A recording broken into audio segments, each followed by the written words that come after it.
Alright, what's going on, guys? Trev back again, here to bring you another video. This one's going to be doing my weekly review for this week's episode of Game of Thrones, the TV series. This one will be for Game of Thrones Season 5, Episode 5, which is called Kill the Boy.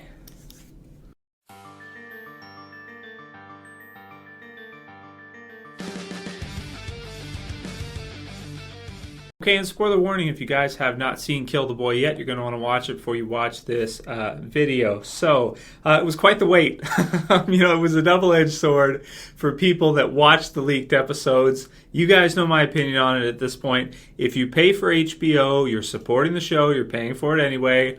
Whatever you do is up to you. If you're supporting the series, I have no problem with you, and, as same with me, I have no problem with myself paying for the show. So whatever, right? You're paying for it anyway. You're going to watch it sooner or later. So it was quite a wait. It was like a month. Man, I got all out of the swing of things, and now I'm trying to get back into the swing of things. It was just, it was awesome to see, all four of the episodes back to back like that, and just to watch them all at once, and just to have it like dumped on you. But at the same time, it's a double-edged sword. On the other side, it's like, it's cool to see it one a week. You get to watch it. You get 1 week to kind of digest it, to fully look back on all the different little things that happen in each episode, and then the following week we get another episode, because they're like 60 minutes. It's like 1 hour. Obviously no commercials. A solid block is Game of Thrones on HBO. I love it, man. Absolutely amazing series. So in this episode right here, major spoiler warning, we see them deviate further and further away from the original story.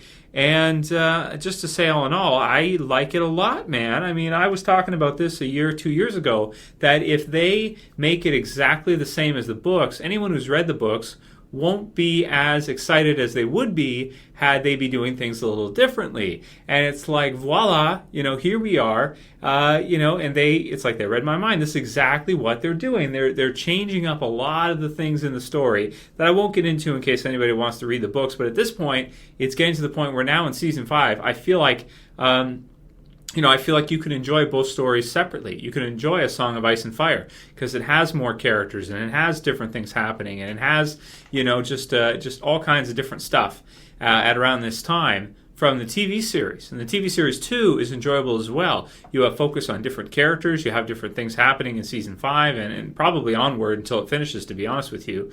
And it just feels so much different, which is really cool. Different directions, different decisions, things going faster than they would be. We had the huge character death, of course. We found out this episode for sure. Sir Barristan is dead. Grey Worm survives, but Sir Barristan is dead. So that's a pretty big death, being that he's a character that was in it from the very first season, from the very beginning. Yes, he wasn't, he was like a Kingsguard, so he was like a fighter type character, right? Who is a cool character to see. He's not like one of our core point of view characters.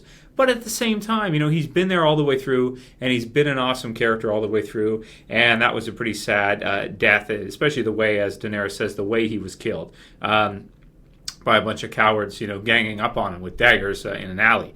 So I like the opening scene here. We see the dragons, they're eating, they're kind of separating, especially after they charcoal the guy. The one bites it, and it's like his body like gets separated. It's like two chunks. It's like, here you go, brother dragon, you can have his legs or something, we can split it.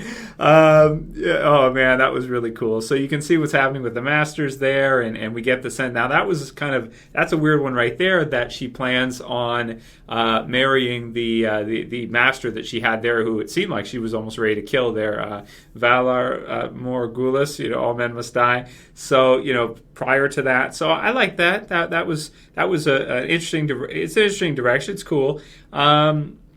And also, too, that she's going to reopen the fighting pits, which should be some fun. So very cool as well with that, too. And since we're on this side of the world in terms of, the Game of Thrones, Westeros, you guys know what I mean, Mereen type area, of course. Let's talk about Tyrion and Mormont, heading there. Jorah heading towards to see Daenerys. Now, that's a lot different from the original story. I mean, I don't remember, reading that Mormont got grayscale. I don't remember that at all. Maybe it's just me because it's been over a year of that, and the books are so dense. sometimes I read it through and it's like, damn, I probably should read it again because, some things just you don't record, they don't sink in 100% for me anyway.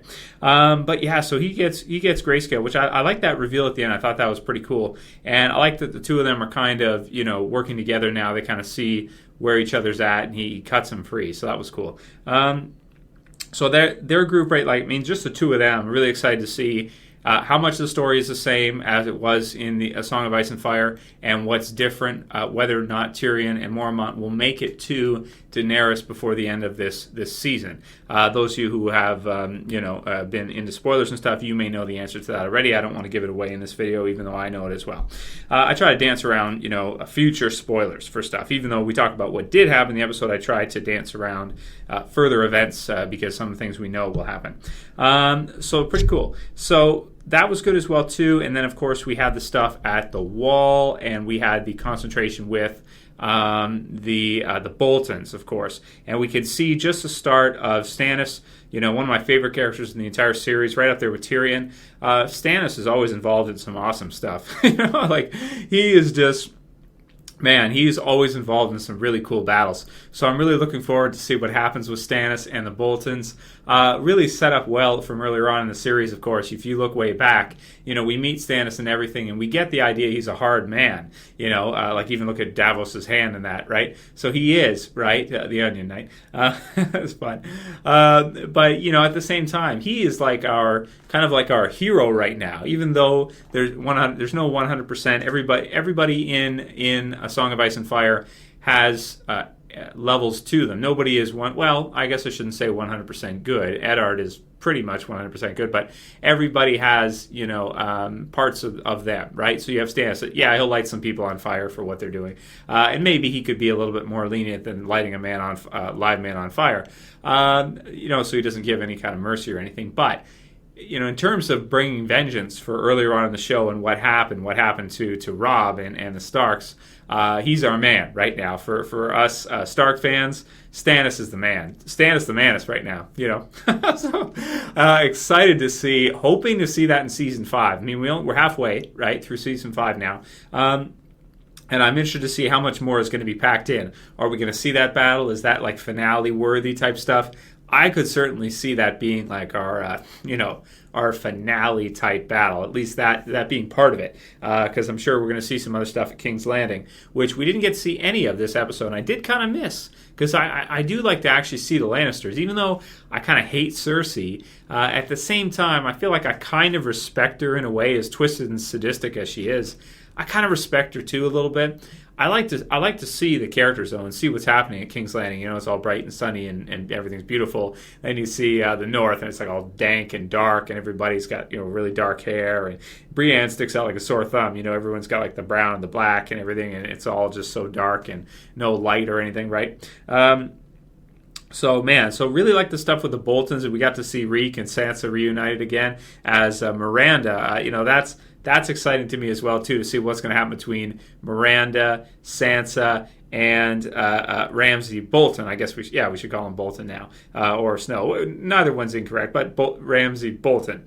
So, oh man, I also like to hear the story of how Ramsay was born. I just thought that was really funny and just messed up. Here you have, so you got Elder Bolton, you got Roose, and so he says this is how he was born. He kills the husband of this lady, but he finds her attractive, so he decides, they did that without his permission, so I'll hang him, but then I'll bang her underneath where I hung him while she's fighting, and then I'll get her pregnant, and then afterwards she brings the baby to him. Like, I mean, there's such thing as a sociopath who just feels absolutely no empathy at all for anybody or anything. But then, like, what is he? It's like you have to do. I mean, and also too because he's so calm and he's so relaxed and he's so collected. And actually, a lot of sociopaths are like that. If you watch interviews with some killers and stuff in the real world, you do see that as well too. I believe there's some studies and stuff that have to do with the limbic system in the brain and possibly brain damage causing people to act like that. But anyway, I don't want to get into discussions about that, because one study says this, other studies refute it. You get into this kind of territory. It's it's arguable. But just that I don't know. It was just so sick and so dark.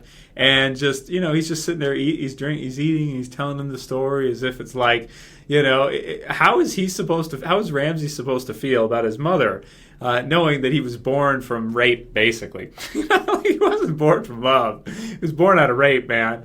And that is just, oh man, that is dark, man. So I am really excited to see those psychos get their comeuppance by trial by fire. So I'm really excited to see. That's like because if you look at what Ramsay's done to Reek or Theon, and just what could happen to Sansa in the future as she gets to know him and seeing how things go with this, depending on how he treats her. If he treats her like Miranda, it's going to be bad. But yeah, oh man, I'm just so excited to see what happens with Stannis and the Boltons for sure, 100%. Hopefully this season, just fingers crossed. So I'm most excited for that this season than anything else. So all great stuff there all the way through. Liked all of that. That was really crazy. It's always weird watching the Boltons because it's like I hate them so much. They're so evil. They're like the most evil characters. They're like Joffrey almost. Ramsay is probably worse than Joffrey actually. Even though they're both bad. It's kind of like Joffrey got us ready to see Ramsay. It's like Ramsay won't kill you. He'll it makes sense when Joffrey's gave him a quick death. And it's like we're getting to see now that maybe there was something to that. Maybe he wasn't as bad as we thought he was originally watching earlier on. So good stuff. So that was all crazy. Let's see. We had some other stuff here. Seeing Valeria, the environment was cool. It was an exciting scene at the end.